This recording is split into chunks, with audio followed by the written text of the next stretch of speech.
বিসমিল্লাহির রহমানির রহিম। আসসালামু আলাইকুম। কেমন আছেন আপনারা সবাই? আলহামদুলিল্লাহ আমি ভালো আছি। আজকে আপনাদের মাঝে আমি নিয়ে আসছি হালিমের রেসিপি। আমি আজকে হালিমটা তৈরি করে আপনাদেরকে দেখাবো, যেগুলো প্যাকেটের মধ্যে কিনতে পাওয়া যায়। রাঁধুনি হালিম, আপনারা যে কোনো ব্র্যান্ডের হালিম নিতে পারেন। এখানে আমি রাঁধুনি হালিমটা নিয়ে নিয়েছি। এখানে এক প্যাকেট আছে আমার। এখানে যে প্যাকেট যেটা ডালটা, সেটা আমি এখানে গরম পানি দিয়ে ভিজিয়ে রেখেছি, প্রায় 10 থেকে 15 মিনিট হবে। এরকম এই যে এরকম গরম পানির মধ্যে আপনারা ভিজিয়ে রাখবেন, তাহলে রান্না করতে এটা সুবিধা হবে। আর লাগবে এখানে চিকেন। আপনারা চাইলে গরুর মাংস বা খাসি মাংস দিয়ে সেটা তৈরি করতে পারেন। আমি এখানে মুরগির মাংসটা নিয়ে নিয়েছি, বুকের মাংস কিছুটা, আর এখানে কিছুটা সামান্য করে হাড় সহ যেটা থাকে হাড্ডি অল্প করে, সেটা একসাথে করে আমি এর মধ্যে নিয়ে নিয়েছি মাংসটা। আর লাগবে এখানে ধনিয়া পাতা কুচি, কাঁচামরিচ কুচি, পেঁয়াজের বেরেস্তা এবং লেবু, স্লাইস করা লেবু আছে আমার। এগুলো পরিবেশনের জন্য লাগবে। আর লাগবে এখানে কিছু পরিমাণ মশলা আমি নিয়ে নিয়েছি। স্বাদ মতো লবণ আছে, পেঁয়াজ কুচি আছে, জিরার গুঁড়ো আছে আধা চা চামচ পরিমাণ, আধা চামচ পরিমাণ হলুদের গুঁড়ো, আধা চামচ পরিমাণ লাল মরিচের গুঁড়ো, আধা চামচ পরিমাণ ধনিয়ার গুঁড়ো, 1 চামচ ভরে আদা রসুন বাটা আছে। আমি এখানে এক্সট্রা মশলাটা ব্যবহার করব মুরগির সাথে। প্যাকেটের সাথে মশলাটা তো দেওয়া আছে, সেটাও দেব। আর এটার সাথে যে মুরগির যে রান্নাটা করব, সেই জন্য আমি এক্সট্রা মশলাটা এর সাথে নিয়ে নিয়েছি। তাহলে চলুন আপনাদেরকে রান্নাটা তৈরি করে দেখাই। এখন আমি জালটি জ্বালিয়ে দিয়েছি, আমাদের চুলা একটা পাতিল দিয়ে দিয়েছি। এখন আমি অল্প করে সয়াবিন তেল দিয়ে দিব। বিসমিল্লাহির রহমানির রহিম। আপনারা আপনাদের হালিম অনুযায়ী তেলটা দিয়ে নেবেন। এখন আমি প্রথমে যে পেঁয়াজ কুচিগুলো আছে সেটা এর মধ্যে দিয়ে দিব। বিসমিল্লাহির রহমানির রহিম। আমাদের পেঁয়াজটা হালকা একটু লাল হয়ে আসছে, তারপরে এর মধ্যে আমরা মশলাগুলো অ্যাড করে দিব। আমাদের পেঁয়াজটি প্রায় লাল হয়ে আসছে, যে দেখুন ব্রাউন কালার হয়ে গিয়েছে। এখন এর মধ্যে সামান্য একটু পানি দিয়ে দিব আমি আমাদের মশলাটা কষানোর জন্য। এখন এখানে যে মশলাগুলো নেওয়া আছে আমার, জিরা, আদা বাটা, হলুদ মরিচের গুঁড়া, লবণ, এগুলো সব আমরা একত্রে এর মধ্যে এখন দিয়ে দেব। বিসমিল্লাহির রহমানির রহিম।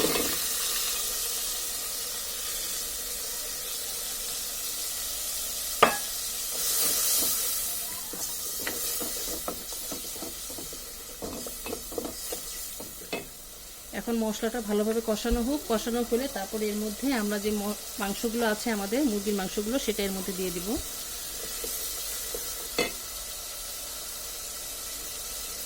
আমাদের মশলাটা প্রায় কষানো হয়ে গিয়েছে। এখন আমরা মাংসগুলো দিয়ে দিব। বিসমিল্লাহির রহমানির রহিম। এখন আমরা মাংসটাকে ভালোভাবে একটু কষিয়ে তারপরে যে হালিমের প্যাকেটে যে মশলাটা আছে সেটার মধ্যে আমরা অ্যাড করে দেব।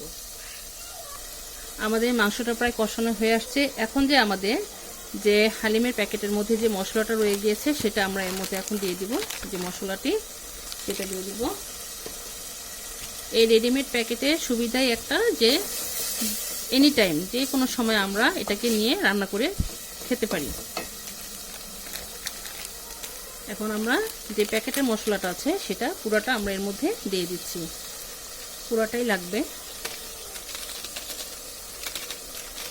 দিয়ে দিলাম। এখন আমরা এইটাকে ভালোভাবে কষিয়ে নেব আর কিছুক্ষণ। আর সামান্য একটু পানি লাগবে। কষিয়ে তারপরে যে ডালটা আমরা ভিজিয়ে রেখেছি সেটা এর মধ্যে দিয়ে দিব। তাহলে আর কিছুক্ষণ কষানো হোক। আমাদের মাংসটা প্রায় এই যে দেখুন কষানো হয়ে গিয়েছে। এখন এই পর্যায়ে আমরা যে ডালটা আছে সেটা এর মধ্যে দিয়ে দিব। যে ডালটা ভিজিয়ে রেখেছি, এটাকে একটু ভালোভাবে নেড়ে তারপর আমরা এর মধ্যে দিয়ে দিব। দিয়ে দিচ্ছি। বিসমিল্লাহির রহমানির রহিম। দিয়ে দিলাম। এখন এটাকে আমরা অনবরত নাড়তে থাকবো, তা না হলে নিচে দিয়ে লেগে যেতে পারে। এখন এটা আমরা তাহলে বলক আসা পর্যন্ত আমরা অপেক্ষা করি। আমাদের ডালটা বলক চলে আসতেছে, এই যে দেখুন। এটা একটু ঘন ঘন থাকবে। আপনার ডাল যখন রান্না করবেন হালিমটা, তখন আপনার লবণটা চেক করে নেবেন। আমার লবণটা ঠিক আছে, আমি অফ ক্যামেরা একবার চেক করেছিলাম। এটাকে অনবরত নাড়াচাড়া করতে হবে। আপনারা চাইলে আলাদাভাবে ডাল চাল পরিমাপ করে নিয়েও ডালটাকে ভাঙিয়ে আপনারা হালিমটা তৈরি করে নিতে পারেন। তো আমার কাছে এই প্যাকেটগুলোই ভালো লাগে, যেহেতু সব মশলা এগুলোর সাথে একসাথে অ্যাডজাস্ট করা থাকে, সেই জন্য রান্না করতে সুবিধা হয়ে যায় আমাদের জন্য। এটা ঘন হয়ে আসলে তারপরে আমরা এর মধ্যে সামান্য করে ধনিয়া পাতাটা দিয়ে দিব। আপনারা চাইলে পুদিনা পাতাটাও দিয়ে নিতে পারেন। আমার হাতের কাছে পুদিনা পাতাটা নেই, সেজন্য আমি ধনিয়া পাতাটা এর মধ্যে অ্যাড করব। এখন আমরা এটাকে ভালোভাবে নাড়াচাড়া করব। আরেক ঘন হাপুন তাহলে আমরা অপেক্ষা করি। আমাদের ডালটা প্রায় এই যে দেখুন ঘন হয়ে আসতেছে। এই যে দেখুন, এটা নামানোর পরে আরও ঘন হয়ে যাবে। যেহেতু এখন শীতকাল, চাকা চাকা হয়ে যায়, পরে আবার পানি দিয়ে আমাদের গরম করে নেওয়া লাগে ঠান্ডা হয়ে গেলে বেশি। এখন যে আমাদের ধনিয়া পাতা আছে, কিছু পরিমাণ ধনিয়া পাতা এর মধ্যে আমি অ্যাড করে দিচ্ছি। কিছু পরিমাণ ধনিয়া পাতা দিয়ে দিচ্ছি। এখন আমি এই পর্যায়ে হালিমটাকে নামিয়ে নেব। আমাদের হালিমটা রেডি, দেখুন মাশাআল্লাহ করে। তাহলে চলুন আমরা পরিবেশনে চলে যাই। আমাদের হালিমটা তৈরি। এখন আমি যা করব, যে কাঁচামরিচগুলো আছে, কিছু পরিমাণ কাঁচামরিচ আমি এর উপর দিয়ে দিচ্ছি। এখন পরিবেশনের জন্য সাজিয়ে দিচ্ছি। আর কিছু ধনিয়া পাতা দিয়ে দেবো এর মধ্যে। ধনিয়া পাতা দিয়ে দিচ্ছি। এখন দিয়ে দেবো পেঁয়াজের বেরেস্তা। বেরেস্তা তো অবশ্যই দেওয়া লাগবে, তা না হলে এটা টেস্ট একদমই ভালো লাগবে না। এই যে বেরেস্তাটা দিয়ে দিলাম। আর যা লাগবে এখন শেষে লেবু স্লাইস। আমি এখানে পাকা লেবুর স্লাইসটা দিয়ে নিচ্ছি, আপনারা চাইলে কাঁচাটিও দিয়ে নিতে পারেন। দিয়ে দিলাম।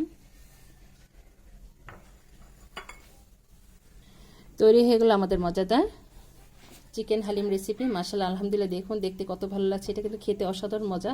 যেহেতু এখন শীতকাল, সন্ধ্যার সময় বা রাতের বেলা যে কোনো টাইম আপনারা এই হালিমটাই আপনারা সাদা রুটি বা নান রুটির সাথে খেতে পারেন। এটা অসাধারণ মজা হয় রান্না করলে। তো ইনশাল্লাহ একবার হলে ট্রাই করবেন, আপনাদেরটাও আর ভালো হবে। তো আমার এই হালিমের রেসিপিটা আপনাদের কাছে কেমন লেগেছে আমাদেরকে অবশ্যই কমেন্ট করে জানাবেন। আর আমার জন্য দোয়া করবেন, আমি যেন আপনাদের মাঝে রেসিপি নিয়ে আসতে পারি।